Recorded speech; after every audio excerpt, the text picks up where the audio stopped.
சரி, இன்னைக்கு current situation அதாவது இன்னைக்கு வந்து கோல்டு பிரைஸ் வந்து கம்மியா இருக்கு.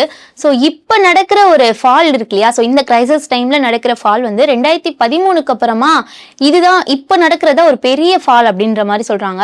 ஸோ 2013ல என்ன நடந்துச்சு? ஸோ இப்பயும் அதுக்கும் கம்பேர் பண்றப்போ இது வந்து ஃபால்ல தான் இருக்கா சார்? இந்த வீழ்ச்சி என்பது எப்படி எல்லாருக்குமே ஒரு ஆச்சரியமான ஒரு செய்தியாக பார்க்கிறாங்க. எப்படின்னாக்கா எப்படி இந்த ஒரு போர் பதட்டத்துல இவ்வளோ ஒரு அதிகபட்சமான ஒரு போர் நடக்கும்போது இன்னும் விலை அதிகமா தானே போகணும், எப்படி இது கரெக்ஷன் நடக்குதுங்கிறது ஒரு கேள்வி, நியாயமான ஒரு கேள்வி தான் இது. இதுக்கு விடை என்ன அப்படின்னு பாத்தீங்கன்னா, முதலீடுகள் என்பது பல்வேறு தரப்பட்ட ஒரு பெரிய முதலீட்டாளர்கள் வந்து அசட் அலோகேஷன் பண்ணும்போது யூஎஸ்னுடைய ட்ரெஷரி பாண்ட்ஸ்ல இன்வெஸ்ட் பண்ணியிருப்பாங்க, அதுபோல தங்கத்தின் மீது ஓரளவுக்கு இன்வெஸ்ட்மெண்ட் பண்ணியிருப்பாங்க, அப்புறம் ETF மீதான கோல்டு, மற்ற பங்கு சந்தைகள முதலீடுகள், டெட் மார்க்கெட், எல்லா இடத்துலயும் அவங்க வந்து சந்தைகளை பரவலாக வைத்திருப்பாங்க. அப்படி இருக்கும்போது ஒரு பர்டிகுலர் ஒரு சந்தை மட்டும் ஒரு ஒரு ஒரு ஏரியால ஒரு அசெட் வந்து பெரிய அளவில் ஏற்றம் பெறும்போது இன்னொரு அசெட்ல வந்து பெரிய வீழ்ச்சி வரக்கூடிய ஒரு காலகட்டமாக நமக்கு தெரியும் போது என்ன பண்றாங்க அப்படின்னாக்கா, அந்த ஒரு எந்த இடத்துல அதிக லாபம் இருக்கிறதோ அந்த இடத்துல வந்து ஒரு ப்ராஃபிட் புக்கிங் நடக்குது.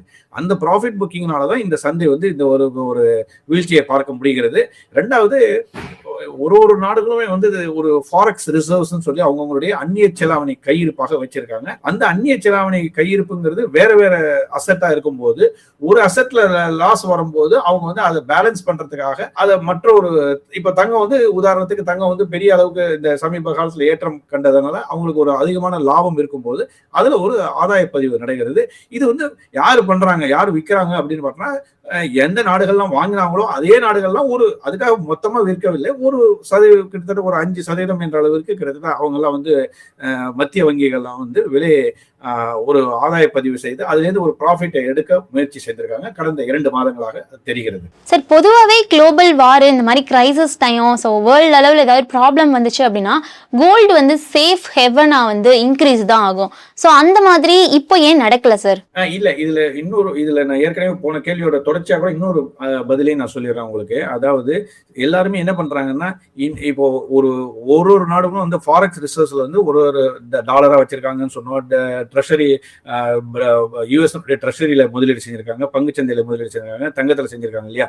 இப்போ அவங்களுடைய அந்த அதாவது அந்தந்த நாடுகளுடைய நாணய மதிப்பு சரியும் பொழுது அந்த நாணயத்தினுடைய அதிகமாக டாலரை நீங்க கொடுக்கணும்னா கையில நீங்க டாலரை அதிகமாக வாங்கணும்னு சொன்னாக்கா வேற வழியே இல்லை, தங்கத்தை விட்டு டாலரை வாங்குறாங்க. ஸோ அதனாலதான் டாலருடைய மதிப்பு வந்து இப்ப சற்று இப்ப பாத்தீங்கன்னா ஒரு கடந்த ஒரு வாரமாகவே பாத்தீங்கன்னா டாலருடைய மதிப்பு வந்து முன்னாடி 98 கிட்ட இருந்தது வந்து இப்ப 98, 99, 100 கிட்ட வர்த்தகம் நடைபெற்று வருகிறது. அதாவது டாலருடைய மதிப்பு சற்று அதிகரித்து காணப்படுகிறது.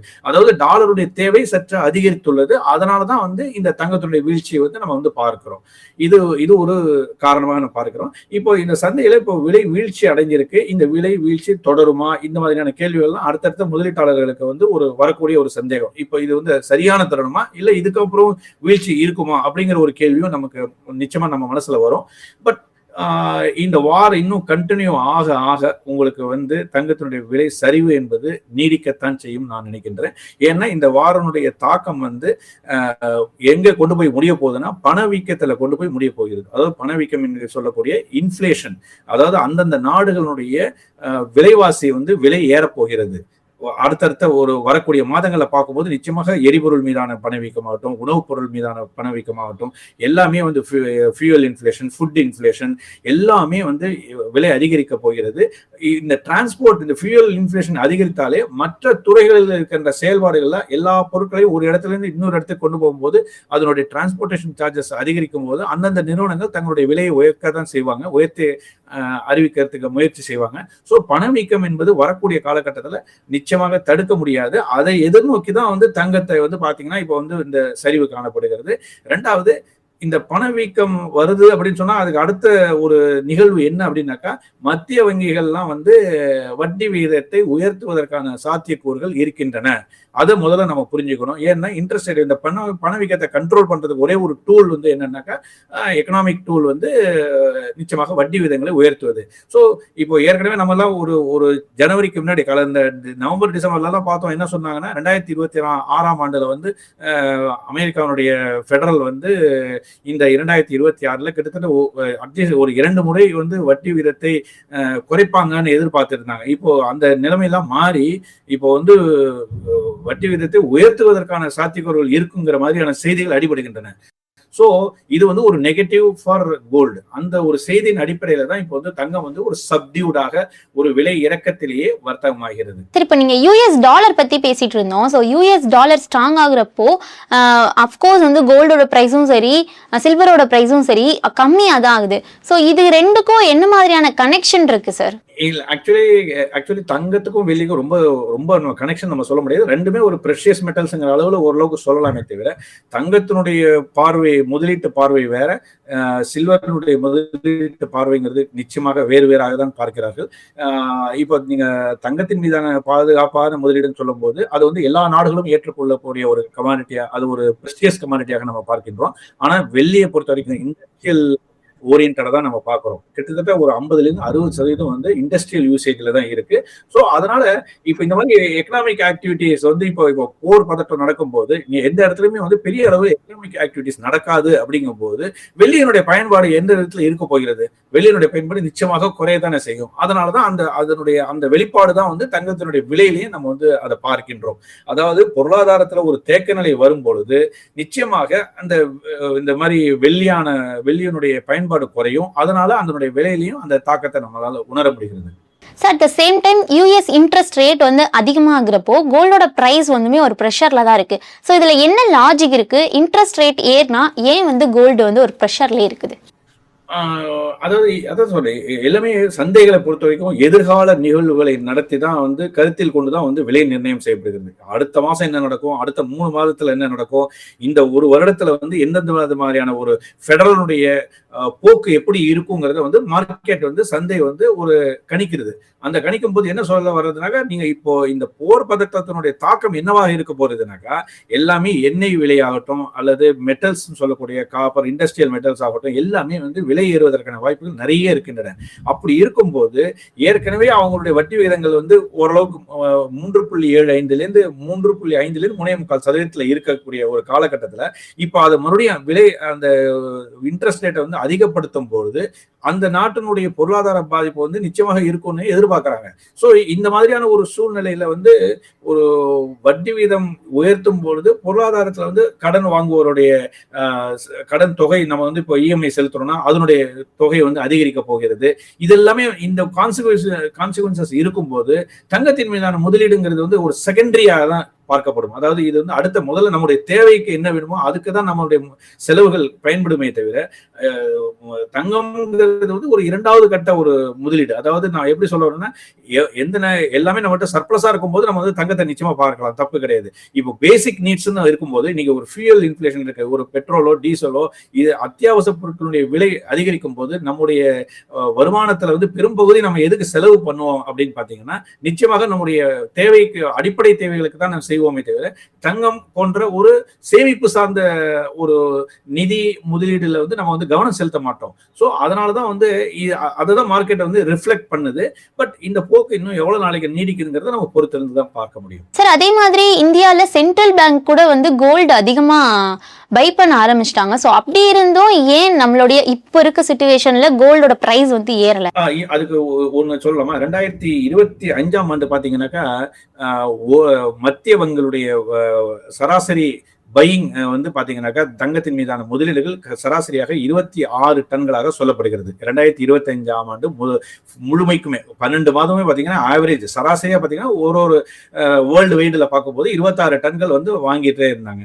பட் இந்த 2026 இந்த கடந்த முதல் 3 மாதங்கள்ல பார்க்கும்போது, ஜனவரி, பிப்ரவரி, மார்ச்ல பார்க்கும்போது கிட்டத்தட்ட அதுல பாதி தான், கிட்டத்தட்ட 12 டன்கள் என்ற அளவுக்கு தான் வந்து முதலீடுகள் செய்யப்படுகின்றன. மத்திய வங்கிகள் தங்கத்தின் மீதான முதலீடுகளை செய்து வருகின்றன.